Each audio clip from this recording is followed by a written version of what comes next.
आशा कार्यकर्ताओं ने बुडार बीएमओ के ऊपर गंभीर आरोप लगाते हुए कलेक्टर के नाम एक ज्ञापन सौंपकर कार्रवाई की मांग की।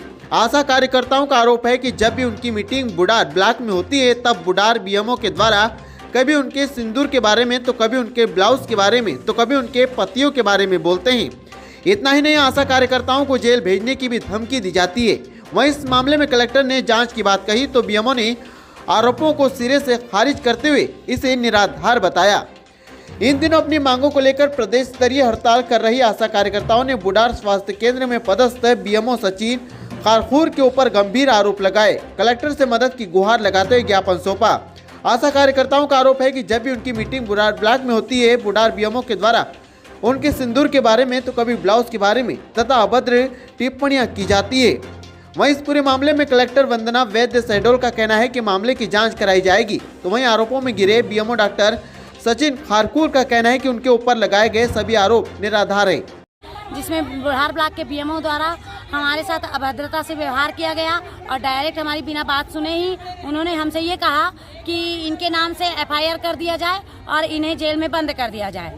और जब भी इन आशाओं बहनों की बुढार ब्लॉक में मीटिंग होती है तो वो कहीं उनके सिंदूर के बारे में बोलते हैं, तो कहीं उनके ब्लाउज के बारे में बोलते हैं, कहीं उनके पतियों के बारे में बोलते हैं। तो मैं चाहती हूँ कि उनसे इस बात का जवाब मांगा जाए कि क्या महिलाओं के साथ इस तरह से व्यवहार करना उचित है।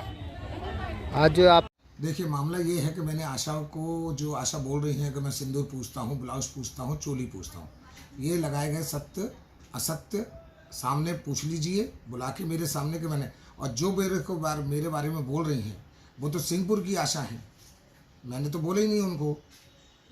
आगे खड़ी थी मेरे यहाँ, हड़ताल कर रही थी। मैंने हड़ताल का पूछा तो वो बोली गए हम हड़ताल कर रही हैं। मैंने सूचना मुझे दी कि सीएमएचओ कार्यालय को दी है, तो सीएमएचओ ने मुझे नहीं दी है, मेरे ऑफिस में नहीं है। इनकी बीसीएम को नहीं मालूम है कि इनने सूचना दी है कि नहीं। सूचना बिल्कुल नहीं मिली उनको भी। तो हमने सीधे उस पर एक्शन लिया कि आप शासकीय कार्य में बाधा उत्पन्न पैदा मत करिए, रास्ता जाम मत करिए, आप पहले सूचना दीजिए, उसके बाद हड़ताल करिए आप। इतनी बात हुई मेरी।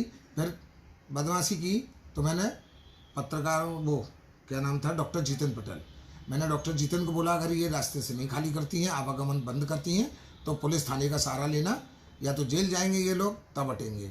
इतनी मेरी बात हुई। उसके बाद मैं निकल गया फील्ड। जो बात काम करने के लिए ड्रेस कोड की, तो मैं ड्रेस कोड के लिए हमेशा सबको बोलता हूँ कि आशा है तो अपनी आशा ड्रेस पहन के आए, ना कि रंग बिरंगी पहन के आए। मेरी ड्रेस के लिए बात होती है, ना कि दूसरी चीज़ों के लिए। और जो मेरे पे आरोप लगा रहे हैं वो निराधार एवं असत्य है। सीएमएचओ डॉक्टर पांडे इस घटना की जांच करेंगे। इस तरह की कोई बात होना नहीं चाहिए।